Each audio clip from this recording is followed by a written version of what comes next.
ప్రభుకి స్తోత్రం అండి. దేవునికి స్తోత్రం. ప్రభు నామమునకు మహిమ కలుగును గాక. పిల్లరా, ఇప్పటి వరకు మనము మరి దేవుని పిల్లలంగా మనము కూడి ప్రభు అయిన యేసుక్రీస్తును ప్రార్థన చేసుకోవడానికి, స్తుతించడానికును ప్రభు ఇచ్చినటువంటి సమయాన్ని బట్టి ప్రభుని స్తుతిస్తూ నేను వాక్యంలోనికి వెళ్తానండి. మనం ఇందాక వాక్యాన్ని చదువుకునేటట్టుగా ఒకసారి ఆ మాటలు చదువుదామండి. యోహాను సువార్త 16వ అధ్యాయము. యోహాను సువార్త 16వ అధ్యాయము 13వ వచనం నుండి 14వ వచనం వరకు చదవండి. అయితే ఆయన అనగా సత్యస్వరూపి అయిన ఆత్మ వచ్చినప్పుడు మిమ్మను సర్వసత్యంలోనికి నడిపించును. ఆయన తనంతట తానే ఏమీ బోధింపక వేటిని వినినో వాటిని బోధించి సంభవింపబోవు సంగతులను మీకు తెలియజేయను. ఆయన ప్రార్థన చేద్దాం. చాలండి. మంచిది. పరిశుద్ధులైన మా దేవ, నాయన వర్తమానంలోనికి వెళ్తుండగా మీరు మాట్లాడమని, నీ పిల్లలను సిద్ధపరచమని, కృప చూపించమని, నీ కృప కనికిరము నీ పిల్లల మీద ఉంచమని యేసు నామములో ప్రార్థన అడుగుతున్నాం తండ్రి. ఆమేన్.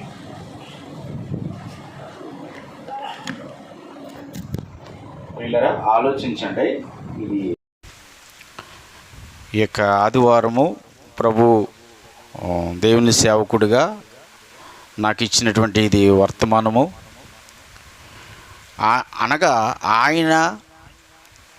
అనగా సత్యస్వరూపైన ఆత్మ వచ్చినప్పుడు మిమ్మల్ని సర్వసత్యంలోనికి నడిపించును.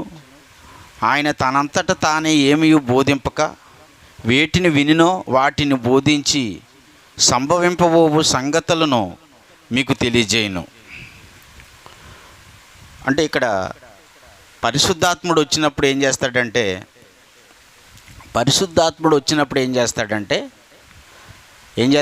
సంభవింపబోవు సంగతులను తెలియజేస్తాడంట. ఈ మాట ఎవరు చెప్తున్నారంటే యేసుప్రభు వారు చెప్తున్నారు. చెప్పండి, ఎవరు చెప్తున్నారు? యేసుప్రభు వారు చెప్తున్నారన్నమాట. పరిశుద్ధాత్ముడు వచ్చినప్పుడు ఏం చేస్తాడంట? పరిశుద్ధాత్ముడు వచ్చిన తర్వాత ఏం చేస్తాడంటే సత్యంలోనికి, సర్వసత్యంలోనికి నడిపిస్తాడంట. ఒకటైతే సర్వసత్యంలోనికి నడిపిస్తాడు, సంభవింపబోవు సంగతులను తెలియజేస్తాడు. ఇది పరిశుద్ధాత్ముడు వచ్చినప్పుడు చేస్తాడన్నమాట అండి. ఇది సత్యం చెప్తుందన్నమాట. సత్యం ఎవరో? యేసుప్రభు. యేసుప్రభు వారు చెప్తున్నారన్నమాట. యేసుప్రభు ఈ మాట చెప్పినప్పటికీ సర్వసత్యం వచ్చిందా? అప్పటికి రాలేదు. ఇంకా సత్యమై ఉన్న యేసుప్రభు చెప్తున్నాడు. ప్రియులారా, ఆలోచించండి. అయితే ఇక్కడ పరిశుద్ధాత్ముడు రాలేదు అప్పటికి. ఇంకో మాట చూద్దాం, చూడండి.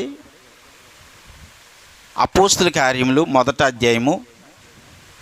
పరిశుద్ధాత్ముని కొరకు కనిపెట్టమంటున్నాడు మాట. పరిశుద్ధాత్ముడు సర్వసత్యము రావడం వలన, పరిశుద్ధాత్ముడు వచ్చినప్పుడు సర్వసత్యం అంటే ఏంటో తెలుసుకుంటాము. సంభవింపబోవు సంగతులంటే మనకు చెప్తాడు ఖచ్చితంగా ఆయన. 1వ అధ్యాయము 7వ వచనం చూడండి. అది అపోస్తుల కార్యములు 1వ అధ్యాయము 8వ వచనం చూడండి. 8వ వచనం. ఆయనను పరిశుద్ధాత్మ మీ మీదకు వచ్చినప్పుడు మీరు శక్తి నొందుదురు గనుక మీరు యెరూషలేములోను యూదయ సమరయ దేశముల అంతటను భూదిగంతముల వరకును నాకు సాక్షులై ఉందిరని వారితో చెప్పును. ఇది కూడా ఏంటి? ఇప్పుడు పరిశుద్ధాత్మ మీ మీదకు వచ్చినప్పుడు. ఆమె వింటున్నారా? పరిశుద్ధాత్మ మన మీదకు వచ్చినప్పుడు ఏం చేస్తామంట? మనము శక్తి పొందుకుంటామంట. ఇప్పుడు ఇక్కడ కూడా పరిశుద్ధాత్ముడు వచ్చాడు వీళ్ళ మీదకే. చెప్పండి, వీళ్ళ మీదకి వచ్చాడా పరిశుద్ధాత్ముడు? ఇంకా రాలేదు. అదే అంటున్నాను.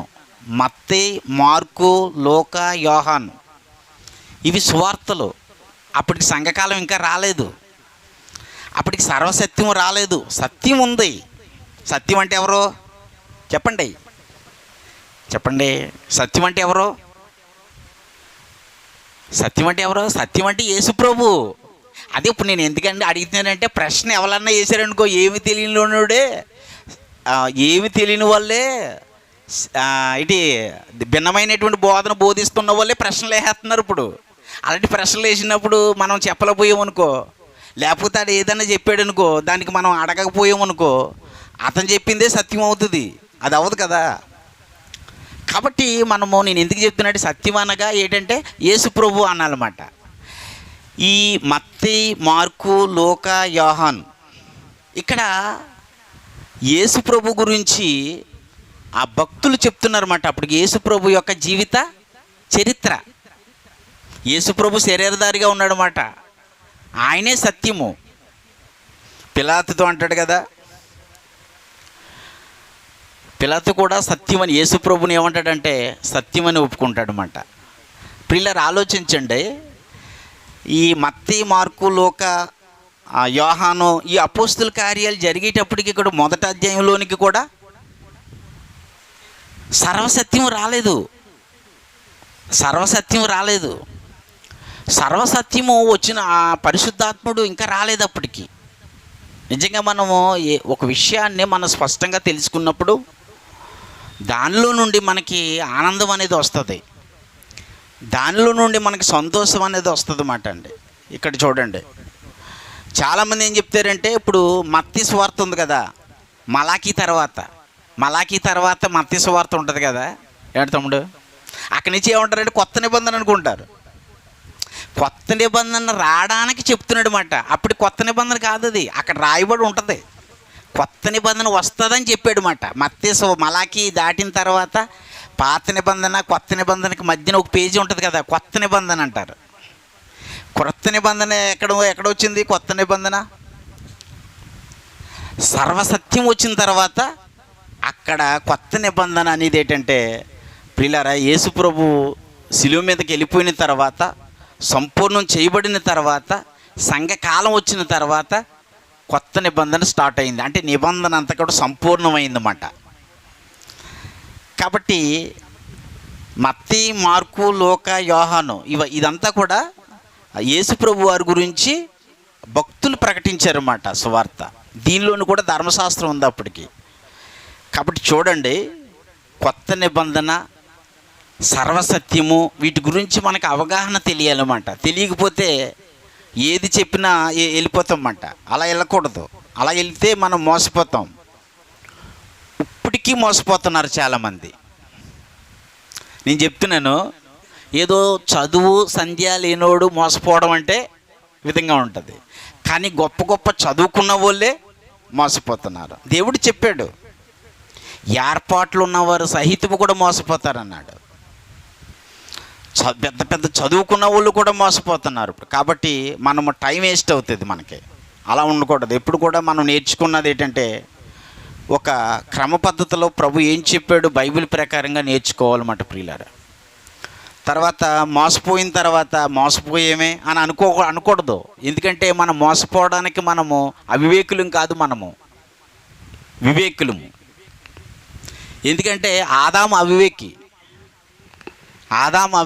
మనము వివేకము గల యేసు ప్రభు యొక్క రక్తంలో కడగబడిన వారు. మనము ఏ విషయంలోనూ కూడా మోసపోకూడదు. మనము ప్రభువుని అడగాలి, ఆయన సహాయం అడగాలి, ఆయన సహాయం చేస్తాడు.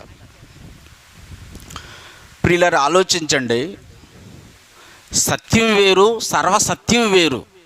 చూడండి ఆ మాట, అపోస్తుల కార్యములు దీని పక్కనే మనం మొదటి అధ్యాయం చదవం, 2వ వచనం చదవండి. అందరు కూడా తీయండి బైబిల్, అందరు బైబిల్ ఉన్న వాళ్ళు తీయండి. మా పెంతెకోస్తు పండుగ దినం వచ్చినప్పుడు నేను చదువుతున్నాను, మీరు కూడా చూడండి. అందరూ ఒక చోట కూడి ఉండిరి. అప్పుడు వేగముగా వీచు బలమైన గాలి వంటి ఒక ధ్వని ఆకాశము నుండి అకస్మాత్తుగా వారు కూర్చుండి ఉన్న ఇల్లంతయు నిండిను. ఇంకా చదవండి. మరియు అగ్నిజ్వాలల వంటి నాలుకలు విభాగింపబడి నట్టుగా వారికి కనబడి వారిలో ఒక్కొక్కని మీద వ్రాలగా అందరూ పరిశుద్ధాత్మతో నిండిన వారై ఆ ఆత్మ వారికి వాక్శక్తి అనుగ్రహించిన కొలిది అన్య భాషలతో మాట్లాడసాగిరి. చూసారండి, ఇక్కడ ఉందన్నమాట, అందరూ పరిశుద్ధాత్మతో నిండిన వారై. అక్కడ ఏం చెప్పాడు వినండి, వింటున్నారా? వినండి, యోహాను సువార్తలో ఏం చెప్పాడు యేసుప్రభు? వస్తాడని చెప్పాడు. ఆదరణకర్త వచ్చినప్పుడు అన్నాడు, అవునా కదా? అపోస్తుల కార్యములు 1వ అధ్యాయంలో ఏం చెప్పాడు? పరిశుద్ధాత్మ మీ మీదకు వచ్చినప్పుడు మీరు నాకు సాక్షులుగా ఉంటారని చెప్పాడు. అప్పుడు రాలేదు. పరిశుద్ధాత్ముడు ఎక్కడ వచ్చాడు? 2వ అధ్యాయం 1వ వచనంలో ఇక్కడ వచ్చాడు పరిశుద్ధాత్ముడు. ఇది లేఖనం. ఇది వినండి ప్రియులారా, ఇది చాలా అద్భుతంగా ఆనందంగా ఉంటుంది అన్నమాట. ఎందుకంటే ఎప్పుడైనా సరే ఒక విషయాన్ని ప్రభు మాట్లాడుతున్నప్పుడు, ప్రభు నాతో నువ్వు మాట్లాడుతున్నావన్న దృక్పథంలో అన్న కోణంలో మనము వివేచిస్తూ కృతజ్ఞతపూర్వకంగా ఇంటే గనక ఖచ్చితంగా మనకు ఆయన ఉద్దేశాలు, ఆయన తలంపులు మనకు తెలియజేస్తాడు. చూడండి, ఈ మాటని నేను చదువుతున్నాను, 4వ వచనం. అందరూ చూడండి. అందరూ పరిశుద్ధాత్మతో నిండిన వారై ఆ ఆత్మ వారికి వాక్శక్తి అనుగ్రహించిన కొలిది అన్య భాషలతో మాట్లాడసాగిరి. ఇక్కడ ఏంటంటున్నాడు? వాక్శక్తి అనుగ్రహించిన కొలిది అంటే వాక్శక్తి మాట అండి. ఆయన పరిశుద్ధాత్ముడు ఏం అనుగ్రహిస్తాడంటే మనకి వాక్శక్తిని అనుగ్రహిస్తాడన్నమాట. పరిశుద్ధాత్ముడు వచ్చిన తర్వాత వాక్చాతుర్యం ఏంటి, వాక్శక్తి ఏంటి అనేది గుర్తించగలుగుతాం మనమే అనుకోకండి. పరిశుద్ధాత్ముడు యేసుప్రభు వారిని విశ్వసించిన వారు అందరిలోనికి వెళ్ళాడు. ఇప్పుడు మనం ఏం గుర్తిస్తామంటే పరిశుద్ధాత్ముడు మనలోనికి వచ్చినప్పుడు మనము వాక్శక్తిని పొందుకుంటాం. అంటే శక్తి అనేది ఎవరు పొందుకుంటారనుకున్నారు? శక్తి ఎవరు పొందుకుంటారంటే యేసుప్రభు వారిని విశ్వసించిన వారు అందరూ కూడా శక్తి పొందుకుంటారు. దేవునికి స్తోత్రము. ఇప్పుడు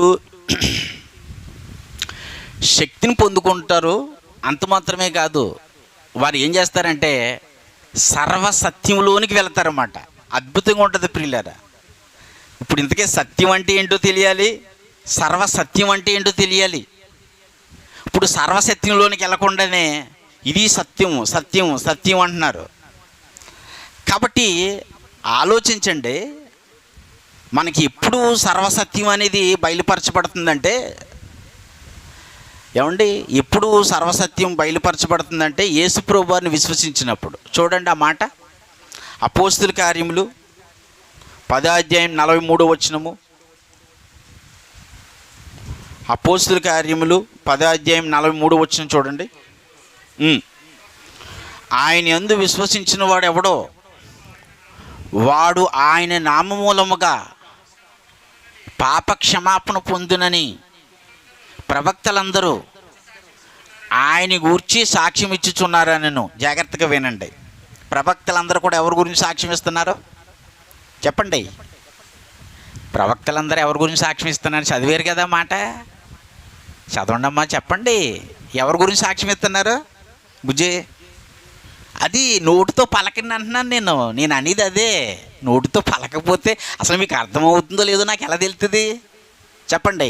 ప్రవక్తలందరూ ఎవరి గురించి సాక్ష్యం ఇస్తున్నారు? యేసు ప్రభు గురించి సాక్ష్యం ఇస్తున్నారన్నమాట. యేసు ప్రభు వారి గురించి ఏమని సాక్ష్యం ఇస్తున్నారంటే, యేసు ప్రభువుని విశ్వసించడం వలన ఏం కలుగుతుంది? పాపక్షమాపణ. ఈ పాపం అనేది అదే రోమాపత్రిక 5:19 వచనంలో చెప్తాడు. ఒకని అవిధేయత వలన అనేకులు ఏమయ్యారు? పాపులైపోయారు. ఒకని విధేయత వలన అనేకులు నీతిమంతులుగా తీర్చబడ్డారు. ఇది సత్యం. ఇది సత్యం ప్రియులారా. ఇది నిజంగా ఇంకా కూడా జన్మ పాపం ఉందని కొట్టుకు చచ్చిపోతున్నారు.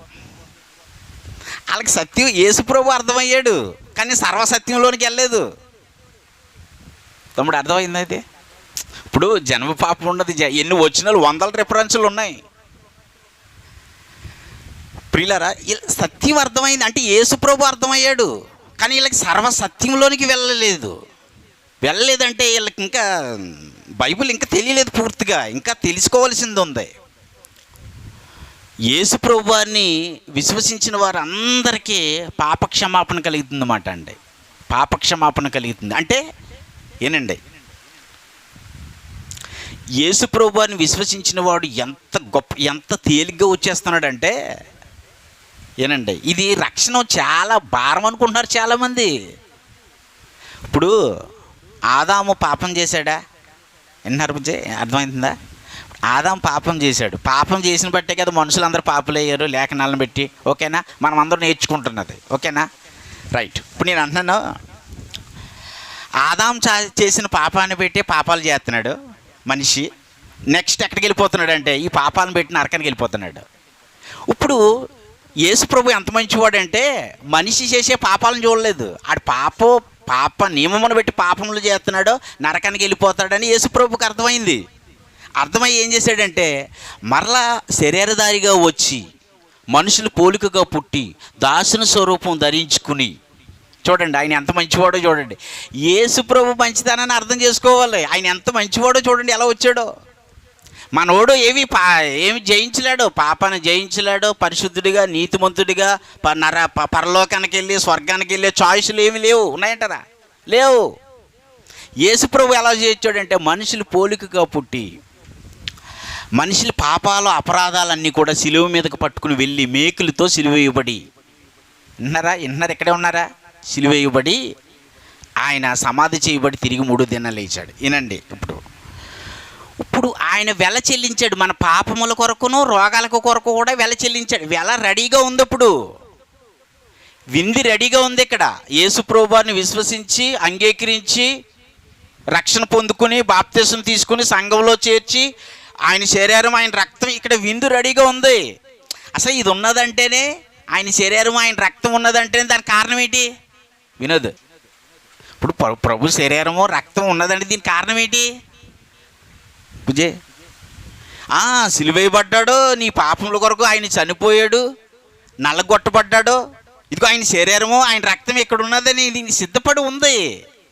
ఇప్పుడు యేసు ప్రభు వారి యొక్క రక్షణ ఎంత సులువంటే వినండి, యేసు ప్రభువా నేను పాపిని, నువ్వు దేవుని కుమారుడువు అని మీరు ఎప్పుడు కూడా మీ తల్లిలకు, మీ తండ్రులకు, మీ స్నేహితులకు, మీ బంధువులకు చెప్పాలి. ఇలాగా డాక్టర్ వాళ్ళు ఏం చేస్తున్నారంటే ఏదేదో చెప్పాను అది కాదు, మనం లేఖనాల ప్రకారంగా చూడాలి. ఇప్పుడు కూడా రోమాపత్రిక 10:9 చెప్తున్నాను నేను. యేసు ప్రభు అని నోటితో ఒప్పుకుని, యేసు ప్రభువా నీవు చనిపోయి తిరిగి లేపబడ్డావని నా హృదయంలో నేను విశ్వసించిన ఎడల నీకు రక్షణ కలిగిను. అంటే నోటితో ఒప్పుకుంటే నేను పాపిని, నువ్వు దేవుని కుమారుడు అని నీ హృదయంలో విశ్వసిస్తే దేనిలోంచి వస్తున్నావు నువ్వు? చెప్పండి.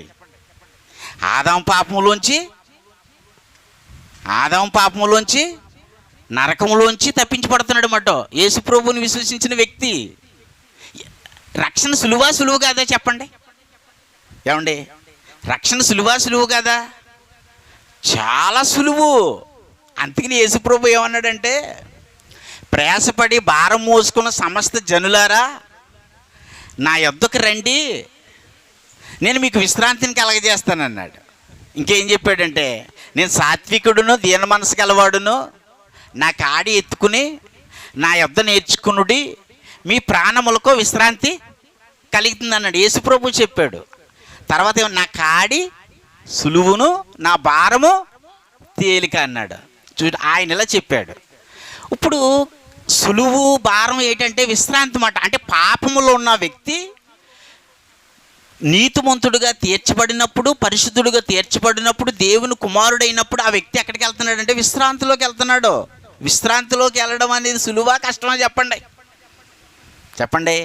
సులువా కష్టమా? యేసు ప్రభువుని విశ్వసిస్తే చాలు విశ్రాంతిలోకి వెళ్తున్నాడు రక్షణ పొందుకుని.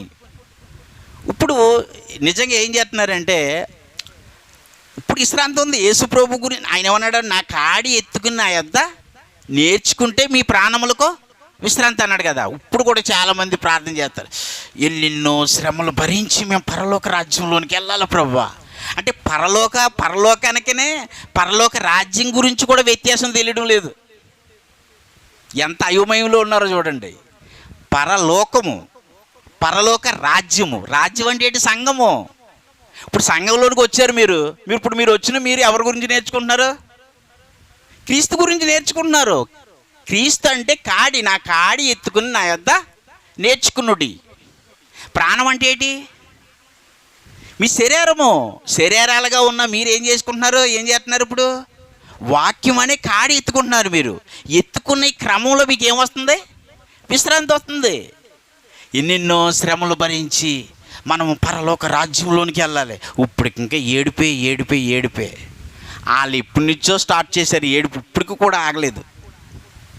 ఇప్పటికి బాబు మీరు ఎక్కడికి వెళ్తారు? అమ్మ మీరు ఎక్కడికి వెళ్తారు? విశ్రాంతి భూమి మీద పరలోకంలోనంటే ఊరుకోండి పాస్టర్ గారు. భూమి మీద ఏముంది విశ్రాంతి? భూమి మీద ఎవరికి ఉందండి? ఎవరికి లేదు విశ్రాంతి. ఆనందం లేదు, సంతోషం లేదు, అంత వేదనే కదండి. భూమి మీద అంటారేంటండి బాబు పరలోక రాజ్యము? విశ్రాంతి భూమి మీద అంటారేంటి? విశ్రాంతి భూమి మీద కాదండి, పరలోక రాజ్యంలోనండి. అంటే ఏంటి? వీళ్ళకి విశ్రాంతి లేదు. వీళ్ళకే విశ్రాంతి లేదు ప్రియులారు. ఎందుకంటే వీళ్ళ భారమైనటువంటి కాడి కింద ఉన్నారు. దేని కింద ఉన్నారు చెప్పండి? భారమైన కాడి కింద ఉన్నారు. ఆ మాట చూడండి ఒకసారి. అపోస్తుల కార్యములు 15వ అధ్యాయం 9వ వచనం చూడండి. 9-10 వచనాలలో అక్కడ రాయబడి ఉంది. వారు హృదయములను విశ్వాసము వలన పవిత్రపరిచి మనకును వారికిని. ఈ మాట ఎవరు అంటున్నారు అనుకున్నారు? పేతురు గారు అంటున్నారు కదా. యూదులైన మనకును అన్యజనులైన వారికి ఏ భేదమును లేదు. యేసుప్రభు వారిని విశ్వసించడం వల్ల ఏమవుతుంది? హృదయ పవిత్రత వస్తుంది, రక్షణ వస్తుంది, విశ్రాంతి వస్తుంది అని పేతురు గారు చెప్తున్నారు మాట. ఇంకా చదవండి అయిపోలేదు. జస్ట్ 10 వచనం చదవండి. మన పితరులైనను మనమైనను మోయలేని కాడిని శిష్యుల మెడ మీద పెట్టి మీరెందుకు దేవునిని శోధించుచున్నారో చెప్పండి. కాడి ఏంటి చెప్పండి? కాడేంటి? మన శిష్యులు మెడ మీద పెట్టి ఎందుకు శోధిస్తున్నారు? కాడేంటి? కాడి చూడండి, పైన చూడండి 15వ అధ్యాయం. ఎందుకంటే నిజంగా ఏమి తెలియని వాడు కూడా ప్రశ్నలు వేసి అసలు క్రైస్తవ్యాన్ని ఏం చేయాలనుకుంటున్నారో అర్థం కాదు. కానీ నిజంగా ప్రియులారా ఇంతలా రాయించాడు, స్పష్టంగా రాయించాడు. 15వ అధ్యాయం మొదటి నుంచి చదవండి బుజ్జి, చదువు. కొందరు యోదయ నుండి వచ్చి మేము మోషే నియమించిన ఆచారం చెప్పిన సున్నతి పొందితేనే కానీ రక్షణ పొందలేరని సహోదరులు బోధించిరి. పౌలుకును బర్నబాకును విశేష వివాదమును తర్కమును కలిగినప్పుడు ఈ అంశం విషయమే పౌలును చాలండి. చూసారా ఏంటంటే ఇక్కడ మనకు ఇప్పుడు మీకు అర్థమైందా? ఇప్పుడు ఏం చేస్తున్నారంటే కొంతమంది పరిచయులు ఏం చేస్తున్నారంటే ఏనండి అమ్మా, పరిచయులు ఏమన్నారంటే పౌలుతోనూ శీలతోనూ ఏమన్నారంటే ఇదిగో మోషే ఆచారం ఉంది. ఏంటి ఆచారం? సున్నతి పొందాలి. ఇప్పుడు చూడండి, ఈ సున్నతి పొందాలి, మోసే ప్రకారంగా సున్నతి పొందాలని చెప్పినటువంటి పరిచయులు వీళ్ళ ధర్మశాస్త్రంలో ఉన్న పరిచయులా లేకపోతే సంఘంలో ఉన్న వాళ్ళ చెప్పండి? పరిచయులు. ఇప్పుడు పరిచయులు అడిగారు కదా వీళ్ళు. ఈ పరిచయులు ఎవరంటే ధర్మశాస్త్రంలో ఉన్న పరిచయులు కాదు వీళ్ళు. అబ్బుజీ ఎక్కడున్నారు వీళ్ళు? సంఘంలో ఉన్న వాళ్ళే. సంఘంలో ఉండి యేసుప్రభుని విశ్వసించిన వాళ్ళే. ఇప్పుడు సంఘంలోనికి ధర్మశాస్త్రాన్ని తీసుకొస్తాడా? తీసుకురాలేదు. ఏనంటారా నా మాట ఏనా? మీరు మరి మాట్లాడుకుంటారేంటి? విషయం ఏంటంటే ఇక్కడ మోషే వాళ్ళు ఏమంటున్నారంటే సంఘంలో ఉన్న పరిచయులు కొంతమంది వీళ్ళకి పులిపిండి పోలేదు. వీళ్ళకి సంఘంలో ఉన్న పరిచయులు వీళ్ళు యేసుప్రభుని విశ్వసించారు. యేసుప్రభుని విశ్వసించిన తర్వాత ఇదేంటి మనం పౌలు బర్నబా చెప్పారు, యేసుప్రభుని విశ్వసిస్తే ఏమొస్తుందని చెప్పారు? హృదయ పవిత్రత, హృదయ పవిత్రత, రక్షణ వచ్చేస్తుందని చెప్పారు వాళ్ళు. అబ్బాయి లేదు, ఎలా బోధించకండి. హృదయ పవిత్రత యేసుప్రభుని విశ్వసిస్తే రావడం ఏంటి? ఇప్పుడు ఏం చేయాలి? ఇప్పుడు ఎలా వస్తుంది? అలా రాదు.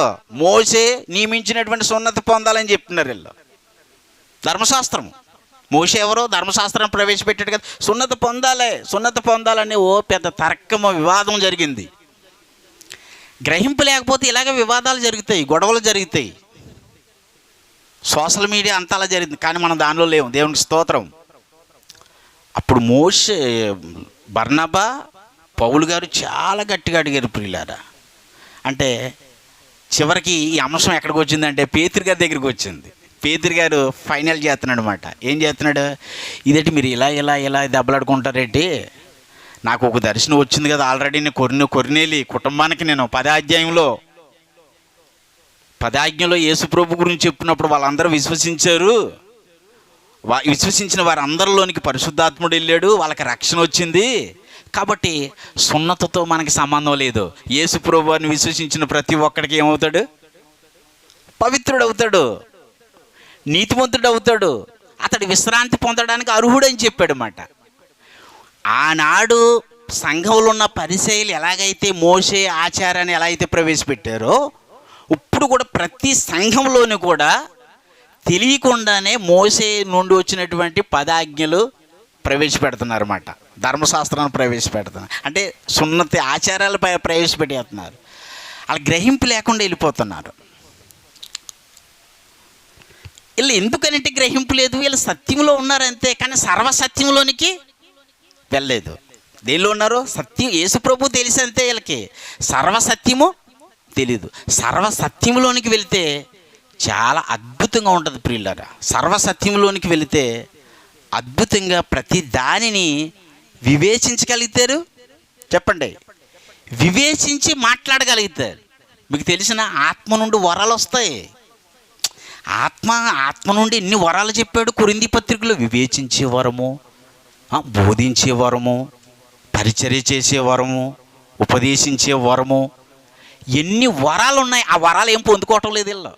ఆ వరాలు ఎప్పుడు వస్తాయంటే సర్వసత్యంలో నుండి ఆ వరాలన్నీ పొందుకుంటారు అన్నమాట. అసలు ఒక వ్యక్తి మాట్లాడుతున్నాడు అనుకోండి, అసలు అతను మాట్లాడింది లేఖనాన్న పరిశుద్ధాత్మను అనుసరించి మాట్లాడుతున్నాడా, ఇవన్నీ నిజంగా మనకు తెలిసిపోతాయి అన్నమాట. అలాంటి వరాలు పరిశుద్ధాత్మ ద్వారా అనుగ్రహించబడతాయి అన్నమాట. దేవునికి స్తోత్రము.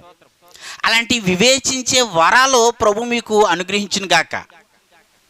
అట్టి వరముతో మీరు గ్రహించిదిరి గాక. ప్రియులు, చాలా ప్రశాంతంగా ఉండగలుగుతాం మనము, చాలా రెస్ట్లో ఉండగలుగుతాం మనము. యేసు ప్రభువుని విశ్వసించినప్పుడే విశ్రాంతి, రక్షణ వస్తుంది. రక్షణలోనే విశ్రాంతి. ఇది సర్వసత్యంలోనికి మనం నడిపించబడతాం. ఇంకా జీవితము ఇప్పటికి కూడా విశ్రాంతి భూమి మీద అంటున్నారంటే వీళ్ళకి ఏమర్థమైంది చెప్పండి. ఇప్పటికి కూడా పరలోకంలోనే విశ్రాంతి, భూమి మీద శ్రమలు ఉన్నాయి. ఇప్పటికి కూడా శ్రమలు ఉన్నాయి, బాధలు పడాలి, వేదనలు పడాలి. అంటే మీకు కొన్ని వచనాలు కనపడతాయి మీకు. వినండి, వింటున్నారా? కొన్ని వచనాలు కనపడతాయి. ఇదేంటంటే పాస్టర్ గారు ఇక్కడ వచనాలు ఉన్నాయి కదా, అక్కడ వచనాలు ఉన్నాయి కదా, ఈ లేఖనాలు ఇలా చెప్తున్నాయి కదా అని ఉంటుంది. వినదు ఉంటాయా? అవునా కదా. ఇప్పుడు నేను అంటున్నాను, వినండి, అనుగ్రహంతో కూడినటువంటి శ్రమలో, శరీరంతో కూడినటువంటి శ్రమలు ఉన్నాయి. వీటికి వ్యత్యాసం తెలియాలి. మళ్ళీ ఇది కూడా దేనిలో ఉండి ఆలోచించాలి, సర్వసత్యంలో ఉండి, అంటే ఆత్మ యొక్క సత్యాన్ని బట్టి మనం ఆలోచించాలన్నమాట. ఇప్పుడు చూడండి, వినండి, ఇప్పుడు శరీర సంబంధమైన శ్రమలు, ఆత్మ సంబంధమైన శ్రమలు అంటున్నాను కదా, వాటిని ఎలా అంటారు మీరు ఒకసారి నేను చెప్తున్నాను మీకు, జస్ట్ అలా మీకు వివరిస్తాను. ఇప్పుడు తప్పిపోయిన కుమారుడు ఉన్నాడు. తప్పిపోయిన కుమారుడు ఏం చేశాడంటే తండ్రి ఆస్తి తీసుకుని వెళ్ళిపోయాడు, ఒక దేశానికి వెళ్ళిపోయాడు. అక్కడ ఏమొచ్చింది, గొప్ప కొరవ వచ్చేసింది. గొప్ప కొరవ. అక్కడ మళ్ళీ పందులు మేపుకున్నోడు దగ్గర కుదిరాడు. అవునా కదా. అక్కడ ఇతనికి ఆ పందులు కూడా కొరవ వచ్చేసింది ఇతని వల్ల. అవునా కదా. అలా ఉంది. ఇది అనుగ్రహంతో కూడినటువంటి శ్రమ లేకపోతే శరీర సంబంధమైన శ్రమ? చెప్పండి. శరీర సంబంధమైన శ్రమ. ఇంకోటి చెప్తున్నాను చూడండి. పేతురు నేను చేపలు పట్టబోదును అన్నాడు. అంతకుముందు యేసుప్రభు చెప్పాడు పేతురికి, ఏమని చెప్పాడు, నిన్ను మనుషులను పట్టు, చెప్పండి, చాలాగా చేస్తానని చెప్పాడు. మరి మాట గుర్తుపెట్టుకోవాలి కదా. ఏం చేశాడు ఈయన, నేను చేపలు పట్టబోదునని అన్నాడు. మిగతా ఉన్న వాళ్ళు అందరూ ఏం చేశారు, అయితే మేము కూడా నీతో అన్నవాడు ఒక్కడే ఎందుకని, ఇతను ఎంబడే ఎంతమంది వెళ్ళారు? 11 మంది వెళ్ళిపోయారు. 11 మంది వెళ్ళిపోయారండి. అందరూ మేము శిష్యులు అందరూ వెళ్ళిపోయారు. అంతే, రాత్రి అంతా చేపలు పట్టారు. ఒక్క చేప కూడా పడలేదు. ఎందుకు పడలేదు? తిండి ఏమి ఉండదు. మీకు ఒకటి గుర్తుపెట్టుకోండి ప్రియులారా, దేవుని మాటను పక్కన పెట్టి యోహాను 15:5 అదే చెప్పాడు, నాకు విరోధంగా మీరు ఏమీ చేయలేరని చెప్పాడు. అంతే. పేతురు ఆ శిష్యులందరూ కూడా ఎంత ఇబ్బందుల్లోకి వెళ్ళిపోయారంటే రాత్రి అంతా ఆకలితో ఉన్నారు వాళ్ళు. కానీ అయినప్పటికీ దేవుని పిల్లలే కదా వీళ్ళు. యేసుప్రభు ఏమన్నాడు? పిల్లలారా మీ దగ్గర ఏమైనా చెప్పండి, పిల్లలారా మీ దగ్గర ఏమైనా ఉన్నదని అడిగాడు. అంటే పిల్లలుగానే ఉన్నారు వాళ్ళు. కానీ దేవుడు మనం తప్పు ఒకవేళ విశ్వసించి మనం రాంగ్ స్టెప్ వేసిన పిల్లలమే. కానీ దాన్ని ఏం పొందుతాం అంటే శరీర సంబంధమైనటువంటి శ్రమ అయితే మనం ఖచ్చితంగా పొందుతాం. యోహాను కూడా అంతే, యోనా కూడా అంతే. యోనా నినివే పట్టణానికి వెళ్ళమన్నాడు. వినండి, నినివే పట్టణానికి వెళ్ళమంటే యోనా ఏం చేశాడు? తర్షీసు పట్టణానికి వెళ్ళిపోతున్నాడు. సముద్రంలో వెళ్ళనిచ్చి ఎక్కడ కూడా ఆపాడా? తప్పిపోయిన కుమారుని కానీ వినండి ఆపాడా? ఆపలేదు. చూడండి, దేవుడు ఎప్పుడు నువ్వు వెళుతున్నప్పుడు నిన్ను ఆపడు. నువ్వు ఆపితే నువ్వు ఆగవు కదా. మన శక్తి అటువంటిది. ఏమండి, మనిషి ఆగుతాడా? అస్సలు ఆగడు ప్రియులారా. కానీ దేవుడు ఏం చేస్తాడంటే అనుపూర్వకంగా తెలియాలనుకుంటాడు అంతే. యోనా ఏం చేశాడంటే చెప్పాడు యోనాతోటి, నినివే పట్టణానికి వెళ్ళమన్నాడు. కానీ యోనా తర్షీషు పట్టణానికి వెళ్ళాడు. సముద్రం మధ్య భాగంలోనికి వెళ్ళనిచ్చి ఏం చేశాడంటే గొప్ప తుఫాను పుట్టించాడు. గొప్ప తుఫాను పుట్టిన తర్వాత అక్కడ పరిస్థితి ఏమైందంటే ఇతనికే ఇబ్బంది, యోనాకే ఇబ్బంది. యోనా లోపల పడుకున్నాడు. మొత్తం ఆ ఓడలో ఉన్న అన్యజనులందరూ కూడా భయభ్రాంతులతో ఉన్నారన్నమాట. గుర్తుపెట్టుకోండి, దేవునికి విరోధంగా ఉన్న వ్యక్తి శరీరాన్ని అనుసరించి వెళ్ళిపోతున్నాడు అనుకో, దేవుడు ఆపడు. కానీ ఆ వ్యక్తికి మాత్రము ఆ వ్యక్తిని బట్టి మిగతా ఉన్న వాళ్ళందరికీ శ్రమే. మీకు అర్థమవుతుందా సుందరమ్మ గారు? ఇప్పుడు మీకు ఒక విషయం తెలిసిన, ఆదివారము ఆరాధన ఉన్నదనుకోండి, పెళ్ళిళ్ళు లేకపోతే ఫంక్షన్లు లేకపోతే ఏమన్నా కార్యక్రమాలు వచ్చిందని కన్వర్ట్ అయిపోకండి, వెళ్ళిపోకండి. అలాగా ఆదివారం అంటే ఇది ప్రభు సన్నిధని మీరు చెప్పాలి వాళ్ళకి. మీరు చెప్పిన మాటలను పెట్టి వాళ్ళకి తెలియాలంతే. కానీ వెళ్ళిపోకూడదు. గుర్తుపెట్టుకోండి, మీరు వెళ్ళారనుకోండి మీకు విశ్రాంతి ఉండదు, వాళ్ళకి విశ్రాంతి ఉండదు. ఎందుకంటే మీరు తప్పిపోయిన కుమారులే కనుక ఇది శరీర సంబంధమైన శ్రమ. ఇంకోటి చెప్తున్నాను చూడండి. ఇప్పుడు ఇంకోటి అపోస్తులు శీల పౌలుని ఏం చేశారు? చెరసాలలో పెట్టారు కదా. చెరసాలలో పెట్టిన తర్వాత ఖైదీలు పెట్టారు మాట. వీళ్ళు ఏం చేస్తున్నారంటే ప్రార్థన చేస్తూ పాటలు పాడుతూ దేవదూత వచ్చి వాళ్ళని ఏం చేసింది? ఆ బంధకాలన్నీ పడిపోయేటట్టుగా చేసి వాళ్ళని విడిపించింది ప్రియులారా. ఇది ఏ శ్రమ? ఇది శరీర సంబంధమైన శ్రమ, అనుగ్రహంతో కూడినటువంటి శ్రమ? చెప్పండి వినోద్, ఇందాక నువ్వే కదా చెప్పు ఆన్సర్ చెప్పు, ఇది కూడా చెప్పు. ఇది శరీర సంబంధమైన శ్రమ. అనుగ్రహం అంటే అనుగ్రహం, అది నీకు మేలు కాబట్టి ఆ శ్రమ వస్తుంది. అనేక కార్యాలు దేవుడు మన ద్వారా జరిగినట్లు మనకే కీడు కలుగుతుంది అంటున్నాడు. అది అంటే కీడు అంటే ఏదో ఆపదలు సంభవిస్తాయని చెప్పాడు ఒక చోట. మీకు తెలిసిన ఇప్పుడు మనకి శరీర సంబంధమైన శ్రమ అంటే శరీరాన్ని అనుసరించి వెళ్తున్నప్పుడు మనకి శ్రమ వస్తుంది. ఖచ్చితంగా మనం వివేచించాలి దాన్ని. నేను తప్పు చేశాను కాబట్టి నేను చేసిన తప్పును పెట్టి నాకు ఈ శ్రమ వచ్చింది. తప్పిపోయిన కుమారుడు అదే ఒప్పుకున్నాడు, నేను బుద్ధి వచ్చింది అన్నాడు. కానీ నరకానికైతే తోసాడు దేవుడు, నిన్ను కఠినంగా శిక్షించాడు. ఆ తప్పిపోయిన కుమారుడు ఏమనుకున్నాడు? తండ్రి, నేను నీకు నీ పరలోకానికినే విరోధంగా చూపించాను, నీకు కుమారుడిగా ఉండడానికి నాకు అర్హత లేదు. సరేలే, నీ ఇంటి దగ్గర నేను ఒక పనోడుగా ఉందామనుకున్నాడు. ఎవరో? తప్పిపోయిన కుమారుడు. కానీ తండ్రి ఎలా చూశాడు? చెప్పండి, తండ్రి ఎలా చేశాడు? కుమారుడిగానే చూశాడు. దేవునికి స్తోత్రం. మన పొజిషన్ అయితే పోదు. పేతురు శిష్యులు కూడా సముద్రంలోకి వెళ్ళి చేపలు పట్టినప్పుడు కూడా అప్పుడు కూడా యేసుప్రభు ఏమన్నాడు? పిల్లలారా అని సంబోధించాడు. కానీ ఇప్పుడు చాలామంది ప్రబుద్ధులు ఏండి సత్యంలో ఉండి సర్వసత్యంలోకి వెళ్ళకుండానే పాపం చేసిన ప్రతి ఒక్కడు కూడా నరకానికి వెళ్ళిపోతాడు, అగ్నిగుండానికి వెళ్ళిపోతాడని చెప్తున్నారు. చెప్పండి, అంతర్జాతీయ ప్రసంగికులు కూడా ఏం చేస్తారంటే అబద్ధం ఆడు ప్రతి ఒక్కడు కూడా పరలోకానికి నరకానికి వెళ్ళిపోతాడని చెప్తున్నాడు. ఇప్పుడు చెప్పండి, అబద్ధం ఆడే ప్రతి ఒక్కడు ఎక్కడికి వెళ్ళిపోతాడంట? ఎక్కడికి వెళ్ళిపోతాడంట? మీరు విన్నారా ఇప్పుడన్నానే? అబద్ధం ఆడు ప్రతి ఒక్కడు నరకానికి వెళ్ళిపోతే ఇంకెవడు వెళ్తాడు చెప్పండి.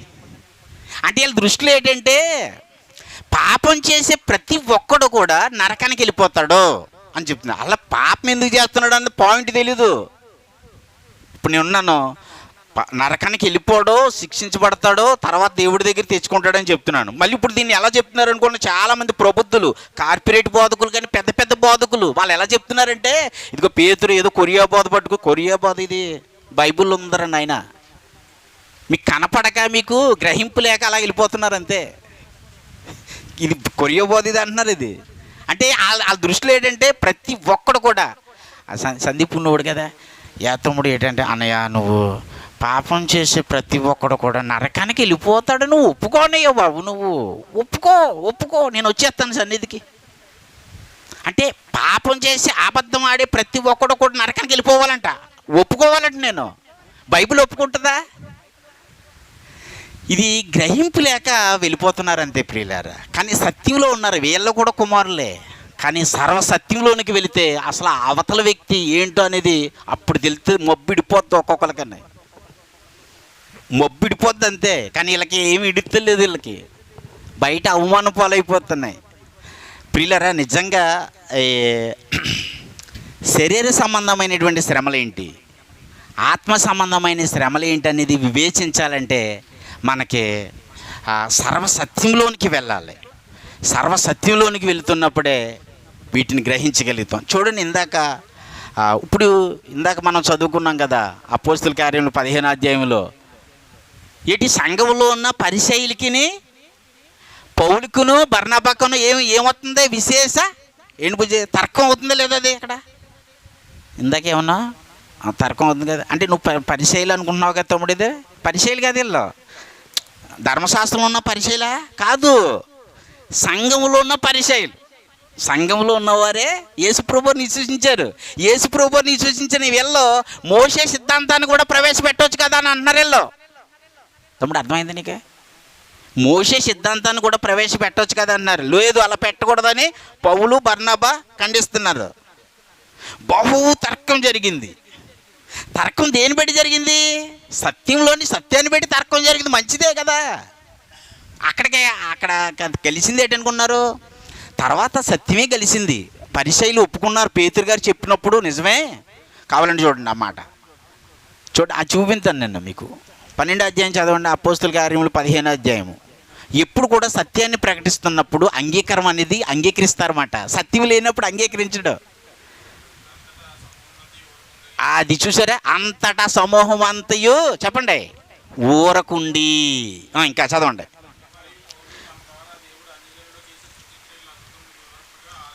ఆలకించును. ఇప్పుడు ఆలకెట్టినారా? ఎప్పుడు కూడా సత్యము ఎప్పుడు కూడా ఊరుకుంటారన్నమాట. చెప్తే ఊరుకుంటారు, సత్యం చెప్తే ఆలకిస్తారు. ఇప్పుడు అలాంటివి ఉన్నాయి. ఇప్పుడు సంఘంలో ఉన్న వాళ్ళు యొక్క డిబేట్లు కానీ ఈ వాక్యాన్ని తర్కించినప్పుడు ఎలా ఉంటుందంటే ఆలకిస్తారు, ఊరుకుంటారు, వివాదాలు ఎక్కువ వెళ్ళవు ప్రియులారా. కానీ ఇప్పుడు వివాదం ఎలా వెళ్తున్నాయి అనుకున్నారు? ఇప్పుడు వీళ్ళు సత్యంలో ఉండి ఏం చేస్తున్నారంటే గ్రహింపు లేకుండా మాట్లాడేస్తున్నారు అంతే. దానివల్ల ఇతను ఒక వీడియో పెట్టేస్తున్నారు, అవతలోడికి వీడియో పెట్టేస్తున్నాడు, అందరూ ఎవరికి నచ్చినట్టే పెట్టేస్తున్నారు ప్రియులారా. దీన్ని ఏమంటారంటే గ్రహింపు లేదు వీళ్ళు. దేవుని నామాన్ని రోమపత్రిక 2:21, 24, 25 అన్నాడు, మీ నిమిత్తమే కదా నా నామము అన్యజనుల మధ్యన దూషించబడుతుంది. వీళ్ళు ఒక వీడియో పెట్టింది ఒకటి వీడియో పెడుతున్నారు, కానీ అది అన్యజనులు కూడా చూసేస్తున్నారు. ఇప్పుడు అది అబ్బజీ ఎంత ఆశాస్పదం కలుగుతుంది, ఎంత హేళన కలుగుతుంది ప్రియులారా. మనం అయితే చాలా స్పష్టమైనటువంటి ఎవరైనా సరే అడిగే ప్రశ్నలు మన దగ్గర ఉంది, వివరణ మన దగ్గర ఉంది. ప్రభు మనకి నేర్పించాడు, ఆ సంగతులే మనం నేర్చుకుంటున్నాం. ఏం గ్రహింపు లేదు. అబ్బాయి ఇంకొద్దు, గొడవలు వద్దు బాబు, ఎవడొద్దు బాబు, తర్కించొద్దని కొంతమంది వెళ్ళిపోతున్నారు. మరి ఇంకెవడు వాళ్ళని అలా వదిలేస్తావా, కోడిపుంజుకి దెబ్బలాట కట్టుకున్నట్టు అలా కొట్టుకుంటున్నారు. కానీ సత్యం అర్థమైంది, కానీ సర్వసత్యము అర్థం కాలేదు. చూడండి, ఒక మాట నేను చెప్పి ముందుకెళ్తాను. టైం ఎంత అయింది బుజ్జే? ఇంకో మాట అపోస్తుల కార్యం 10:44 చూడండి. అపోస్తుల కార్యం 10:44. నా దగ్గర వాచి ఆగిపోయింది అది. ఈ మాటలు ఇంకా చెప్పుచుండగా అతని బోధ విన్న వారందరి మీదకి పరిశుద్ధాత్మ దిగిను. చూసారా, బోధ విన్న వారందరి మీదకి ఎవరు దిగుతారు? పరిశుద్ధాత్మ దిగుతాడంతే. అంటే బోధ ఏమి వినాలి? యేసుప్రభు వారు అన్నారు కదా, యేసుప్రభు వారు ఏమన్నారని, ఆయన వస్తాడు నా వాటిలోనివి తీసుకుని మీకు తెలియజేస్తాడని చెప్పాడు. పరిశుద్ధాత్ముడు మనలో పని ఏనండి, పరిశుద్ధాత్ముడు మనలో పని చేయాలంటే మనము యేసుప్రభు గురించి వినాలి.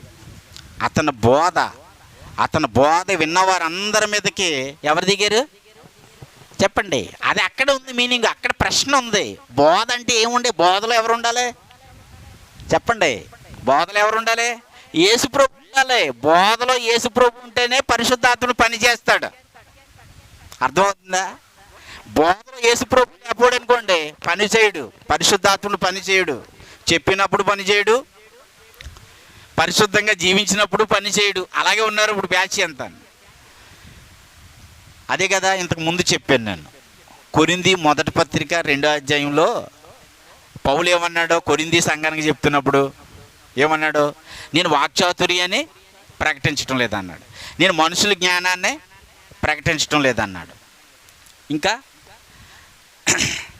కల్పనా కథలో నేను ప్రకటించడం లేదన్నాడు, తీయని మాటలో నేను ప్రకటించడం లేదన్నాడు. ఏం ప్రకటిస్తున్నానంటే నేను సిలువ వేయబడిన క్రీస్తును ప్రకటిస్తున్నాను అని అన్నాడు పౌలు గారు. ఇప్పుడు క్రీస్తును ప్రకటించడానికి తీయని మాటలు అవసరమా? నేను వినండి, క్రీస్తుని ప్రకటించడానికి లోక జ్ఞానం అవసరమా అన్నాను, మనుషుల జ్ఞానం అవసరమా, కల్పనా కథలు అవసరమా అంటే జోడానికి అవసరం లేదు. అరే సంపత్ కుమార్ అది చూడమ్మా, అది అయిపోయింది ఏంటి ఛార్జింగ్, ఒకసారి ఛార్జింగ్ చూడు, ఇక్కడ ఛార్జింగ్ అయిపోతే ఛార్జింగ్ పెట్టు. ఏమి యేసు ప్రభువు ప్రకటించడానికి అంటే ఒక మాట అయిపోయిందా?